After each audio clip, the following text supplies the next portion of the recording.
Hello, welcome back to my YouTube channel. അപ്പോൾ നമ്മൾ കുറച്ച് ദിവസമായി കണ്ടിട്ട് എനിക്ക് എൻ്റെ വർക്ക് റിലേറ്റഡ് ആയിട്ടുള്ള കുറച്ച് കാര്യങ്ങളൊക്കെ ആയിട്ട് കുറച്ച് ഡിലേ വന്നു. കുഴപ്പമില്ല, നമുക്കിനി കൺസിസ്റ്റൻ്റ് ആയിട്ട് വീഡിയോ ഒക്കെ ചെയ്യാം എന്ന് ഞാൻ വിശ്വസിക്കുന്നു. അപ്പോൾ ഞാൻ ഇന്ന് വന്നിരിക്കുന്നത് നമ്മുടെ രേണു സുധീനെ പറ്റിയിട്ട് സംസാരിക്കാൻ വേണ്ടിയിട്ടാണ്. നമുക്കറിയാം, സുധിചേട്ടൻ്റെ ഓർമ്മ ദിവസമായിരുന്നു കഴിഞ്ഞ ദിവസം. ആ ഓർമ്മ ദിവസവും അതിനോടനുബന്ധിച്ച് നടന്നിട്ടുള്ള കുറേ കാര്യങ്ങളും ഒക്കെയാണ് നമുക്ക് ഇന്ന് ഇവിടെ ഈ വീഡിയോയിൽ ചർച്ച ചെയ്യാനുള്ളത്. ഓക്കെ, അപ്പോൾ നമുക്ക് വീഡിയോയിലേക്ക് പോവാം. അപ്പോൾ നമ്മുടെ വീഡിയോയുടെ ആ ഒരു ഉള്ളടക്കം എന്ന് പറയുന്നത് ആക്ച്വലി സുജാന്റെ ഓർമ്മ ദിവസം നമ്മുടെ അലൻ ജോസ് പെരേര ഉണ്ടല്ലോ, എനിക്ക് ആ പുള്ളിനെ കണ്ടുകൂടാ സീരിയസ്ലി. അയാൾ അവിടെ വന്നിട്ട് കാണിച്ചു കൂട്ടിയ കുറെ കോപ്രായങ്ങളുണ്ട്. അതിനെ പറ്റിയിട്ടും ഒക്കെയാണ് നമുക്ക് ഇതിനകത്ത് സംസാരിക്കാനുള്ളത്. അപ്പം അതിനു മുന്നേ രേണുസുധി ആ സുജാന്റെ കല്ലറയിൽ പോകുന്ന സമയത്ത് ആ ചടങ്ങ് നടക്കുന്ന ആ ഒരു കുറച്ച് വിഷ്വൽസും കാര്യങ്ങളൊക്കെ ഉണ്ട്. എന്നേക്കുമായി മരിക്കുന്നില്ലല്ലോ. അവനിൽ ഉറങ്ങുന്നവരെ കുറിച്ച് പ്രത്യാശയില്ലാത്ത മനുഷ്യരെ പോലെ ദുഃഖിക്കരുതെന്ന് അവൻ തന്റെ വിശുദ്ധ അപ്പോസ്തലനായ പൗലോസിനെ കൊണ്ട് ഞങ്ങൾക്ക് ഉപദേശിച്ചിരിക്കുന്നുവല്ലോ. കരുണയുള്ള പിതാവേ, ഞങ്ങളുടെ രക്ഷിതാവ് മധ്യസ്ഥനുമായ യേശു മശിഹാ മൂലം ഞങ്ങൾ നിന്നോട് അപേക്ഷിക്കുന്നു. ഇത്തരത്തിൽ സുധിചേട്ടൻ്റെ ആ ഒരു ഫ്യൂണറൽ ചടങ്ങ് അതുമായിട്ട് ബന്ധപ്പെട്ടിട്ടൊക്കെ നടന്നിട്ടുള്ള ആ ചടങ്ങും കാര്യങ്ങളൊക്കെ കവർ ചെയ്യാൻ വേണ്ടിയിട്ട് ഓൺലൈൻ മീഡിയ വന്നു. അവർ ഒബ്വിയസ്ലി അവരുടെ ജോലി ചെയ്തു, അവർ ഷൂട്ട് ചെയ്ത് പുറത്ത് വിട്ടു ഔട്ട്. അങ്ങനെ വിട്ട സമയത്ത് ഇത് നമ്മളുടെ പൊതുജനങ്ങൾ അതൊന്നും നല്ല രീതിക്ക് അക്സെപ്റ്റ് ചെയ്യുന്ന സാധനമല്ല. കാര്യം നമ്മളൊരു കല്യാണമോ അല്ലെങ്കിൽ ഒരു ഫങ്ഷൻ കവർ ചെയ്യാൻ പോകുന്നത് പോലെ അല്ല മരണവും അതുമായിട്ട് അനുബന്ധപ്പെട്ടിട്ടുള്ള ചടങ്ങുകൾ കവർ ചെയ്യുന്നത്. ഇതിനു മുന്നേ നടൻ സിദ്ദിഖിന്റെ മോൻ മരിച്ച സമയത്ത് ഇതുപോലെ ഓൺലൈൻ മീഡിയാസ് വന്ന് ഇഷ്യൂസും കാര്യങ്ങളും ഒക്കെ ആയത് നമ്മൾ കണ്ടതാണ്. അപ്പൊ ആ സമയം തൊട്ടിട്ടേ പൊതുവെ നമ്മുടെ ആൾക്കാർക്കിടയിൽ ഒരു ഇതുണ്ട് വെച്ചാൽ മരണം ചടങ്ങൊന്നും കവർ ചെയ്യേണ്ട ആവശ്യമില്ല ഓൺലൈൻ മീഡിയ. അത് അവരുടെ ലൈഫിൽ ഏറ്റവും വിഷമകരമായിട്ടുള്ള ഒരു ഘട്ടമാണ്. അത് വിടുക. അതിനപ്പുറത്തേക്ക് സന്തോഷകരമായിട്ടുള്ള മാരേജ് പോലുള്ള സാധനങ്ങളൊക്കെ ഇവർ കവർ ചെയ്യാൻ വരുന്നത് ഇറ്റ്സ് ഓക്കെ. പക്ഷെ ഇവിടെ സുധിചേട്ടന്റെ മരണം കഴിഞ്ഞിട്ടുള്ള ഓർമ്മ ദിവസത്തെ ചടങ്ങിന് ഇവര് വന്നു. ഇവരെ എന്താ രേണു ചേച്ചി തന്നെ വിളിക്കുന്ന ഒരു വീഡിയോ ഞാൻ കണ്ടിട്ടുണ്ട്. ആ വീഡിയോ ഞാൻ തപ്പിയിട്ട് കിട്ടിയില്ല. ആ ഒരു വീഡിയോയിൽ ഓൺലൈൻ മീഡിയസിന്റെ അടുത്ത് ചോദിക്കുന്നുണ്ട്, സുധിചേട്ടന്റെ ഓർമ്മ ദിവസം വരുമല്ലോ അല്ലേ എന്ന് ചോദിക്കുന്നുണ്ട്. അപ്പം പുള്ളിക്കാരി തന്നെ വിളിച്ചിട്ടാണ് അവർ വന്നത്. പക്ഷെ ആ വീഡിയോസ് പുറത്തു വന്നപ്പം ജനങ്ങൾ അതെടുത്ത രീതി അത്ര നല്ല രീതിക്കല്ല. കാര്യം പുള്ളിക്കാരിക്ക് ഓൾറെഡി ഇപ്പം നല്ലൊരു അത്യാവശ്യം ഒരു പോസിറ്റീവിൽ വന്നിട്ട് പെട്ടെന്ന് വീണ്ടും നെഗറ്റീവിലേക്ക് പോയി. ഭയങ്കര വൾഗറായിട്ടുള്ള രീതിക്കത്തെ ബോഡി ഷേമിങ്ങും സൈബർ അറ്റാക്കും കാര്യങ്ങളും ഒക്കെ ഈ വീഡിയോയിൽ ഇനി ഞാൻ കാണിക്കാൻ പോകുന്ന വീഡിയോയുടെ താഴത്ത് വന്നിട്ടുണ്ടായിരുന്നു.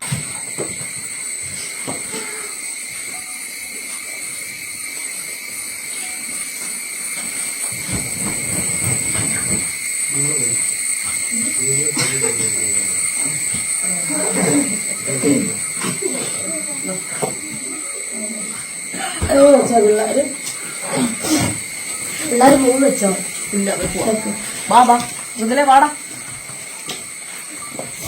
ആൾക്കാർ ഈ വീഡിയോ കണ്ടിട്ട് ചേച്ചി കരയുന്നത് കണ്ടിട്ട് പറയുന്നത് നീ കണ്ണീര് പോലും ഇല്ലാതെ അഭിനയിക്കുകയാണ്, നിനക്ക് സങ്കടമൊന്നും ഇല്ല എന്നുള്ള രീതിക്കാണ് ആൾക്കാർ എടുക്കുന്നത്. കാര്യം അത്രയും നെഗറ്റീവായിട്ടാണ് രേണുസുധി എന്ന് പറയുന്ന ക്യാരക്ടറിനെ ആ ഒരു വീഡിയോയിൽ ആൾക്കാർ കാണുന്നത്.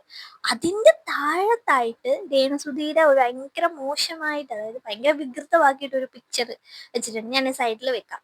ആ പിക്ചറൊക്കെ വെച്ചിട്ട് ആൾക്കാർ അവരുടെ ഫ്രസ്ട്രേഷനൊക്കെ തീർക്കുന്നത് പോലെ ഉണ്ട് ആ വീഡിയോസ് ഒക്കെ കാണുമ്പോഴത്തേക്കും നമുക്ക് ഫീൽ ചെയ്യുന്നത്. ആ വീഡിയോയുടെ താഴത്തുള്ള കമന്റ്സ് എന്ന് വെച്ച് കഴിഞ്ഞാൽ പെട്ടെന്ന് എടുത്തോ, ഇത് കഴിഞ്ഞിട്ട് വേണം ദാസേട്ടൻ കോഴിക്കോടുമായിട്ട് ഷൂട്ടിൽ പോകേണ്ടത്, പിന്നെ എന്താ കൊച്ചിയെ കണ്ണീരൊന്നും വരുന്നില്ല എന്നൊക്കെ പറഞ്ഞിട്ട് ഒത്തിരി കമന്റ്സ് ഉണ്ട് ഭയങ്കര നെഗറ്റീവ് ആയിട്ടുള്ളത്. ഞാൻ സൈഡിലൊക്കെ വെക്കാം.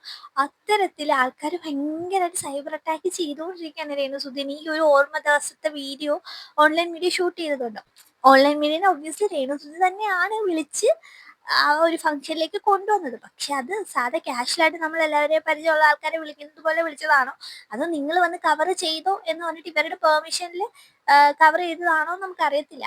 എന്തായാലും രേണുസുധി വിളിച്ചിട്ടുണ്ട്. ആ ഒരു വീഡിയോ ഞാൻ കണ്ടിട്ടുമുണ്ട്, അതെനിക്കറിയാം. പക്ഷെ അതിൻ്റെ ഔട്ട് വന്നപ്പോൾ ഇതുവരെ ഉണ്ടായിരുന്ന ഒരു പോസിറ്റീവ് കാര്യങ്ങൾ മൊത്തത്തിൽ നെഗറ്റീവിലേക്ക് വീണ്ടും പോയി.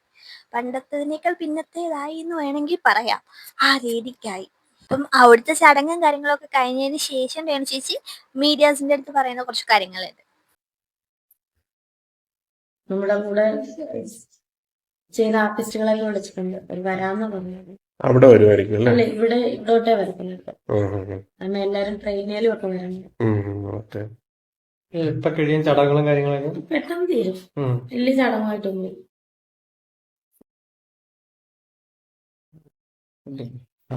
അപ്പം ഈ വീഡിയോയിൽ രേണു ചേച്ചി പറയുന്നുണ്ട് നമ്മൾ കുറച്ച് ആർട്ടിസ്റ്റുകളെയൊക്കെ വിളിച്ചിട്ടുണ്ട്, അപ്പൊ അവരൊക്കെ വരും, അവര് ഇവിടെ വരത്തുള്ളൂ, വീട്ടിലെ വരത്തുള്ളൂ, പള്ളിയിൽ വരത്തില്ല എന്നുള്ള രീതിക്ക് ചേച്ചി പറയുന്നുണ്ട്. പക്ഷേ ഈ ആർട്ടിസ്റ്റുകളിൽ ഞാൻ വീഡിയോ കണ്ടതിൽ ഒരേ ഒരു ആർട്ടിസ്റ്റിനെ ഞാൻ കണ്ടുള്ളൂ. അതേത് വകയിൽ ആർട്ടിസ്റ്റാന്ന് എനിക്കറിയത്തില്ല, എനിക്ക് അവനെ കണ്ടൂടാ. സീരിയസ്ലി ആരാന്നറിയാവോ? നിങ്ങൾ കണ്ടോ? പുതുവർഷം കാണാൻ കവളേറി നേരം കേൾക്കാനും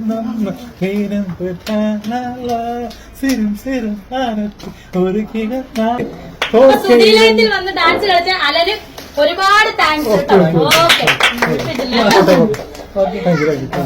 കണ്ടല്ലോ, ആരാന്ന് നിങ്ങൾ കണ്ടല്ലോ, നമ്മുടെ അലൻ ജോസ് പെരേര. ഇയാൾ ഏത് വകയിലെ ആർട്ടിസ്റ്റ് ആയെന്ന് എനിക്കറിയത്തില്ല.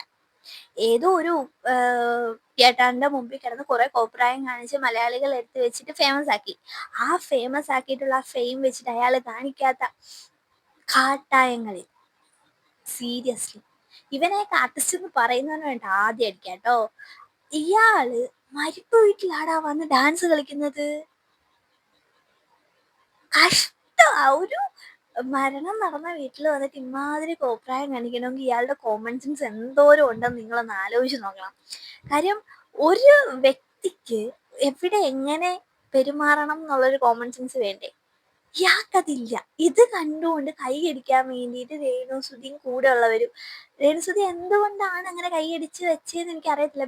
മേ ബി അവരുടെ വീട്ടിൽ വന്നതുകൊണ്ട്, മേ ബി അവരുടെ വീട്ടിൽ വന്ന ഒരു വ്യക്തിയാണ്, അപ്പം നമ്മൾ എങ്ങനെയാണ് അയാളുടെ അടുത്ത് മോശമായിട്ട് പെരുമാറുന്നത് എന്ന് വെച്ചിട്ടായിരിക്കാം രേണുസുധി അങ്ങനെ നിന്നത് എങ്കിൽ ഇറ്റ്സ് ഓക്കെ.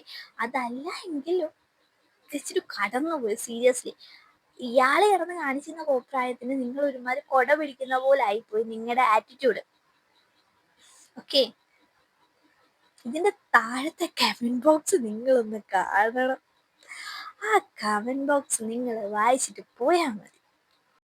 രേണു എന്ന വ്യക്തി ഇന്ന് വരെ ഞാൻ കുറ്റം പറഞ്ഞിട്ടില്ല, എങ്കിലും ഇത് പറയാതെ വയ്യ. മോളെ, കെട്ടിയവൻ മരിച്ച് രണ്ടാമത് കെട്ടിയാലും ഒരിക്കൽ ജീവനായിരുന്നവൻ പോയ ദിവസം ഒരു പെണ്ണ് സന്തോഷം കൊണ്ടിരിക്കില്ല. ചിരിച്ച് മറ്റുള്ളവരുടെ മുമ്പിൽ നിന്നെങ്കിലും പോലും ആ മനുഷ്യൻ്റെ ഓർമ്മ ദിവസം ഡാൻസ് പാടി ചിരിച്ച് കളിച്ച് അവന്മാരുടെ ഒപ്പം തുള്ളാൻ നിൽക്കുന്ന നിന്നെ ഓർക്കുമ്പോൾ സുധിച്ചേട്ടനെ പോലും വെറുത്തു പോകുന്നു. സുധിച്ചേട്ടൻ്റെ ഓർമ്മ ദിവസം ഇങ്ങനെയൊന്നും പോരാ, ഗാനമേളയൊക്കെ വെച്ച് അടിപൊളിയാക്കും. ഇന്ത്യക്ക് സ്വാതന്ത്ര്യം കിട്ടിയ പോലെയല്ലേ ഭാര്യ ആറാടുന്നത്. കമന്റ് ബോക്സിലെ ആൾക്കാർ ഞാൻ നേരത്തെ വായിച്ചതുപോലെ തന്നെ നിന്നങ്ങ് പറയുവാണ്. അവരെയൊക്കെ സംബന്ധിച്ച് നോക്കുമ്പോഴത്തേക്കും ഇതൊക്കെ ഒരുമാതിരി ഒരു കോപ്രായമാണ്. ആൾക്കാർ നല്ല രീതിക്ക് നെഗറ്റീവ് പറയുന്നുണ്ട്. നേരത്തേതിനെക്കാട്ടിലും നെഗറ്റീവ് എനിക്ക് തോന്നുന്നു ഇപ്പൊ വീണ്ടും ആയി. അതുപോലെ ആക്കി കൊടുത്തിട്ടുണ്ട് എന്തായാലും കൂടെ നടന്നവരൊക്കെ കൂടി. ഓക്കെ, ഇതൊക്കെ കഴിഞ്ഞിട്ട് വീണ്ടും ഈ രേണുസുധിയുടെ അവിടുത്തെ വിഷ്വൽസ് വീണ്ടും വരുന്നുണ്ട്. കിച്ചുവിന്റെ അമ്മേനെ പറ്റിയിട്ടും ഒക്കെ പറയുന്നതായിട്ട്.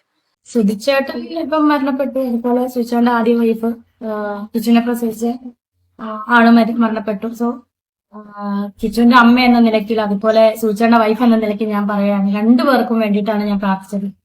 രണ്ടുപേരുടെ ആത്മാവിന് നിത്യശാന്തി നേരുന്നു. നിത്യശാന്തിക്ക് വേണ്ടി ഞാൻ എന്നും പ്രാർത്ഥിക്കാറുണ്ട്. അവര് എവിടെയാണ്, ഏത് ലോകത്താണ് നമുക്ക് കാണാൻ പറ്റില്ല, ആ ലോകത്ത് അവര് സമാധാനത്തോടെ ആയിരിക്കും. സന്തോഷം. രേണു ചേച്ചി പറയുന്നുണ്ട് മരണത്തിന് ശേഷം സമാധാനത്തോടെയാണ് ഇരിക്കുന്നത് എന്നൊക്കെ. അറിയത്തില്ല, നമുക്ക് അങ്ങനെ ഒരു സാധനം ഉണ്ടോ ഇല്ലയോ എന്നൊന്നും നമുക്കറിയത്തില്ല. ഞാൻ ദൈവത്തെ വിശ്വസിക്കുന്ന ആളാ, അതേപോലെ തന്നെ ഇതില് വിശ്വാസം ഉണ്ടെന്ന് വെച്ച് കഴിഞ്ഞാൽ ഉണ്ട്. അപ്പം സമാധാനം ഈ ഒരു കാര്യമൊക്കെ വെച്ച് നോക്കിക്കഴിഞ്ഞാൽ ഇപ്പൊ നടക്കുന്ന കാര്യങ്ങളും അവരെ പറയുന്ന രീതിയൊക്കെ വെച്ച് നോക്കി കഴിഞ്ഞാൽ ഇവർക്ക് സമാധാനം കിട്ടുമോ എന്ന് എനിക്കറിയത്തില്ല. കാര്യം ആ രീതിക്കാണ് ഓരോ കാട്ടിക്കൂട്ടലുകൾ ഇവിടെ നിന്ന് കാണിക്കുന്നത് അവരുടെ പേരില്. പിന്നെ ഒരു കാര്യത്തിൽ അവർക്ക് സമാധാനം ഉണ്ടാവും, കാര്യം ഇതൊക്കെ ജീവിച്ചിരിക്കുന്ന സമയത്ത് ഇത് കേൾക്കേണ്ടി വന്നില്ലല്ലോ. മരണശേഷമാണ് ഇമാതിരിയുള്ള കോപ്രായങ്ങളൊക്കെ തന്റെ പേരിൽ കാണിച്ചു കൂട്ടുന്നത് എന്നുള്ള രീതിക്ക് അവർ സമാധാനിക്കുന്നുണ്ടാവാം, അറിയത്തില്ല. പക്ഷെ ഈ കാണിക്കുന്നതൊക്കെ ഇച്ചിരി ഓവറാണ്. പറയാതിരിക്കാൻ വയ്യ. സപ്പോർട്ട് ചെയ്യുമെങ്കിലും പക്ഷെ ഇതിനെ ഒന്നും സപ്പോർട്ട് ചെയ്യാൻ പറ്റത്തില്ല ബ്രോ. ഭയങ്കര ഓവറാ. പിന്നെ ഇതിനകത്ത് പറയാനുള്ള ഒരു കാര്യം എന്ന് വെച്ച് കഴിഞ്ഞാൽ സുധിച്ചേട്ടൻ്റെ സെക്കൻഡ് വൈഫ് ആണെന്ന് പറഞ്ഞിട്ട് ഒരു ആർട്ടിസ്റ്റ് വന്നിട്ടുണ്ട് രംഗത്ത്. രേണു ചേച്ചിനെ പറ്റിയിട്ട് മോശമായിട്ടും ഒക്കെ പറയുന്നുണ്ട്. അത് പുള്ളിക്കാരിയുടെ എന്താ അഡ്രസ്സും കാര്യങ്ങളും ഒന്നും വെളിപ്പെടുത്താതെയാണ് ആക്ച്വലി ഇത് വന്നേക്കുന്നത്. അഡ്രസ്സും കാര്യങ്ങളും ഒന്നുമില്ല, ആരാണോ എന്താണോ ഒന്നും അറിയത്തില്ല. രേണു ചേച്ചിക്ക് എതിരെ അലിഗേഷൻസുമായിട്ട് ഒരു സ്ത്രീ വന്നിട്ടുണ്ട്. ആ സ്ത്രീ ഈ എന്താ ഈ കോള് പുറത്ത് വിട്ടിട്ടുള്ള ചാനലിന് തന്റെ മാരേജ് സർട്ടിഫിക്കറ്റും കാര്യങ്ങളൊക്കെ കൊടുത്തിട്ടുണ്ടെന്ന് പറഞ്ഞു. പക്ഷെ അതൊന്നും വെളിയിൽ വന്നിട്ടില്ല. പക്ഷെ അതിനൊക്കെ ഒരു ഉത്തരം എന്നുള്ള രീതിക്ക് രേണു ചേച്ചി മെയിൻ സ്ട്രീം ചാനൽസ് എന്ന് പറഞ്ഞിട്ട് മെയിൻ സ്ട്രീം മീഡിയ എന്ന് പറഞ്ഞിട്ട് ഒരു ചാനലിൽ വന്നിട്ട് മാരേജ് സർട്ടിഫിക്കറ്റ് ഒക്കെ കാണിക്കുന്നുണ്ട് സുധിച്ചേട്ടനായിട്ടുള്ള. അപ്പം ആ ഒരു ഇഷ്യൂ ഉണ്ടല്ലോ, അതായത് ഇപ്പം സുധിച്ചേട്ടന്റെ സെക്കൻഡ് വൈഫ് ആണ് എന്ന് പറഞ്ഞിട്ട് വന്നേക്കുന്ന ആ ലേഡിക്കുള്ള ഒരു മറുപടി എന്ന രീതിക്ക് രേണു ചേച്ചി ഇവിടെ ഒരു കാര്യം പറയുന്നുണ്ട്. കുറിച്ച് മോശമായിട്ട് പറഞ്ഞത് ഞാൻ ആരോടും പറഞ്ഞിട്ടില്ല. എനിക്ക് ആരെപ്പറ്റി എനിക്ക് അറിയില്ല. അത് ആരാണ് അത് പറയുന്നതെന്ന് വെച്ചാൽ അത് സുധിയുടെ ലീഗലി ഉള്ള ഭാര്യ അവരാണ്. എനിക്കറിയില്ല. എനിക്ക് സുധിച്ചേട്ടൻ്റെ വൈഫിനെ അറിയാം, കിച്ചുവിൻ്റെ അമ്മേനെ അറിയാം. ആള് മരിച്ചിട്ട് 5 വർഷമായി അറിയാം. വേറെ ആരെയും എനിക്കറിയില്ല. രേണുസുതി പറയുന്നുണ്ട് ഞാൻ ഇങ്ങനെയൊന്നും പറഞ്ഞിട്ടില്ല, എനിക്കിങ്ങനെ ഒരാളെ അറിയത്തുമില്ല എന്നുള്ള രീതിക്ക് രേണുസുതി പറയുന്നുണ്ട്. എനിക്ക് ആകെ അറിയാവുന്ന സുചാന്റെ വൈഫ് എന്ന് പറയുന്നത് കിച്ചുവിന്റെ അമ്മയാണ്. ആ പുള്ളിക്കാരി മരിച്ചും പോയിട്ടാണ് 5 വർഷമായി. അതിന്റെ ഇടയ്ക്ക് ഒരു സെക്കൻഡ് വൈഫ് ഉണ്ടോ ഇല്ലയോ എന്നൊന്നും രേണു ചേച്ചിക്ക് അറിയത്തില്ല എന്നാണ് രേണു ചേച്ചി പറയുന്നത്. പിന്നെ രേണു ചേച്ചി വേറെ ഏതെങ്കിലും ഒരു മീഡിയയിൽ വന്നിട്ട് ഈ ഇടയ്ക്കുള്ളൊരു വൈഫിനെ പറ്റിയിട്ട് പറയുന്നതൊന്നും ഞാൻ കേട്ടിട്ടില്ല. പൊതുവേ രേണു ചേച്ചി എന്ത് വീഡിയോയിൽ എങ്ങനെ നിന്നാൽ പോലും അത് ഭയങ്കര കോൺട്രവേഴ്സിയും അല്ലെങ്കിൽ വൈറലും ആയിക്കൊണ്ടിരിക്കുന്ന സാഹചര്യത്തിൽ ഈ ഒരു കമന്റ് പറഞ്ഞു കഴിഞ്ഞിട്ടുണ്ടെങ്കിൽ അത് എന്തായാലും വൈറലാകുവേ. അതിവിടെ ഇപ്പോൾ തീപ്പൊരി പോലെ ആളി കത്തിയേനെ ഇല്ലേ. പക്ഷെ അതൊന്നും ഇതുവരെ ഒന്നും ഉണ്ടായിട്ടില്ല. പിന്നെ ഒരാൾ വന്നിട്ട് ഒരാളുടെ അടുത്ത് ഇങ്ങനെ പറഞ്ഞിട്ടുണ്ട്, ഞാൻ സുധീന്റെ വൈഫാണ്, അങ്ങനെയാണ് ഇങ്ങനെയാണ് വാങ്ങിയാണ് ചെയ്യുന്നതാണെന്ന് പറയുമ്പോഴും അതിനെ പറ്റിയിട്ട് എവിഡൻസ് ഇല്ലാതെ വന്ന് പറയുന്ന വെറും ഒരു അലിഗേഷൻ മാത്രമായിട്ട് നമുക്കിപ്പോ കാണാൻ പറ്റത്തുള്ള കാര്യം എന്താണെന്ന് വെച്ച് കഴിഞ്ഞാൽ അതിന് വേണ്ടി പ്രൂഫൊന്നും കാര്യങ്ങളോ ഒന്നും വന്നിട്ടില്ല. വരുമ്പോൾ നമുക്ക് അതിനെ പറ്റിയിട്ട് സംസാരിക്കാം. വരാതിരിക്കുന്നിടത്തോളം കാലം ഇതൊരു ജസ്റ്റ് അലിഗേഷൻ എന്നുള്ള രീതിക്ക് മാത്രമേ നമുക്ക് ഇതിനെ പറ്റിയിട്ട് പറയാൻ പറ്റത്തുള്ളൂ അല്ലേ. അപ്പോൾ ഇതൊക്കെ കഴിഞ്ഞിട്ട് ഇനി അടുത്തൊരാളുണ്ട് ഗൈസ്. ദയ അച്ചുവിനെ അറിയത്തില്ലേ, ബിഗ് ബോസിലുണ്ടായിരുന്ന രേണുസുധീനെ പറ്റിയിട്ട്, രേണുസുധീന്റെ പുതിയൊരു വീഡിയോനെ പറ്റിയിട്ട് പറയുന്ന ഒരു വീഡിയോ ഉണ്ട്. അത് നമുക്കൊന്ന് കാണാം. എന്റെ ഷർട്ട് അവിടെ പോയി ഈശ്വര. ഈ ആൽബത്തില് ഷർട്ടില്ല, ഇനി നെക്സ്റ്റ് ആൽബത്തില് പാന്റ് കാണത്തില്ല, അത് കഴിഞ്ഞ് കഴിഞ്ഞാൽ പിന്നെ ഷെഡിങ് കാണത്തില്ല ഗൈസ്. എല്ലാം പിന്നെ സുധിച്ചേട്ടന്റെ ആത്മാവിന് ഒരാശ്വാസം കിട്ടുമല്ലോ ഇതൊക്കെ കാണുമ്പോ എന്നാലോചിക്കുമ്പോ നമുക്കൊരാശ്വാസം. അയ്യോ ഒന്നും പറയാൻ പാടില്ല കേട്ടോ. ഷേ പിന്നെ ഇവരുടെ ആൽബത്തില് കെട്ടിപ്പിടുത്തില്ലാത്ത ഒരു രീതിയില്ല. നമ്മൾ എന്തോരം ആൽബങ്ങള് പണ്ടത്തെയൊക്കെ കണ്ടിട്ടുണ്ട്, അതിലൊന്നും ആ ഒരു സീനേ ഇല്ല. പക്ഷെ ഇതിന്റെ ആൽബത്തിൽ പ്രത്യേകിച്ച് കെട്ടിപ്പിടുത്തവും ഉമ്മവയ്ക്കല്, പിന്നെ ഈ മറ്റേ ഹെവിക്കുക്ക് വെച്ച് കെട്ടിപ്പിടിച്ചു കഴിഞ്ഞാൽ പിന്നെ അങ്ങ് വിടത്തില്ലല്ലോ, അതുപോലെയാണ്. പിന്നെ ഇപ്പൊ പുതിയതായിട്ട് വന്നിരിക്കുന്നത് ഇപ്പൊ ഷർട്ടില്ല, നാളെ പാന്റ് കാണത്തില്ല, അതിന്റെ അടുത്ത് അടിയിലുള്ള ഷെഡ് വരെ കാണത്തില്ല ഗൈസ്. അടിപൊളി. എല്ലാം സുധിച്ചേട്ടന്റെ ആത്മാവ് കാണുന്നുണ്ടല്ലോ അല്ലേ. ഇത്തരത്തിൽ ഒട്ടുമിക്ക എല്ലാവരും വരുന്നവരും പോകുന്നവരും ഒക്കെ കയറി രേണുസുധീനെ ഒരു ചെണ്ടയായിട്ട് കൊട്ടിയിട്ട് പോകുന്നതായിട്ടാണ് നമ്മളിപ്പോ കഴിഞ്ഞൊരു കുറച്ച് കാലമായിട്ട് കണ്ടുകൊണ്ടിരിക്കുന്നത് സോഷ്യൽ മീഡിയയിൽ. കാര്യം രേണുസുധി എന്ത് ചെയ്താലും രേണുസുധിക്കെതിരെ കുറ്റം മാത്രമേ ആൾക്കാർ പറയാറുള്ളൂ. അപ്പം അത്തരത്തിൽ ഇങ്ങനെ കുറ്റങ്ങൾ വന്നുകൊണ്ടിരിക്കും. അതിന് മാറോ ഇല്ലെന്നൊന്നും നമുക്കറിയത്തില്ല, വഴിയെ കാണാം. എന്തായാലും ഈ ഒരൊറ്റ കാര്യം എനിക്ക് പറയാനുള്ളൂ, അലൻ ജോസ് പെരേര അയാള് ഈ ഒരു വീട്ടിൽ വന്ന് കാണിച്ചു കൂട്ടിയിരിക്കുന്ന കോപ്രായം ഉണ്ടല്ലോ, നല്ല അടി കിട്ടേണ്ട സീനാണ് കാണിച്ചു വെച്ചേക്കുന്നത്. ഒരു മരിപ്പ് വീട്ടില് ഒരു ചടങ്ങ് നടക്കുമ്പോഴത്തേക്ക് അവിടാണോ വന്ന് ഇമ്മാതിരി കോപ്രായം കാണിക്കേണ്ടത്. അവനെ കൈ കിട്ടുന്നവരൊക്കെ 2 പൊട്ടിച്ചു കഴിഞ്ഞാൽ അയാൾ നന്നാവും, അല്ലാതെ അയാൾക്ക് ഒരു കുഴപ്പമാണെന്ന് എനിക്ക് തോന്നുന്നില്ല. എന്തായാലും സുധിച്ചേട്ടന്റെ ഒരു ഓർമ്മ ദിവസം ഇത്രത്തോളം കോൺട്രവേഴ്സി ആക്കി തന്നതിന് അലൻ ജോസ് പെരേരയ്ക്ക് നന്ദി പറയാതിരിക്കാൻ പറ്റത്തില്ല ഗൈസ്. എന്തായാലും ഇതിനെ പറ്റിയിട്ട് നിങ്ങളുടെ അഭിപ്രായം എന്താണെന്ന് വെച്ച് കഴിഞ്ഞാൽ കമന്റ് ബോക്സിൽ പറയാം. Okay, by.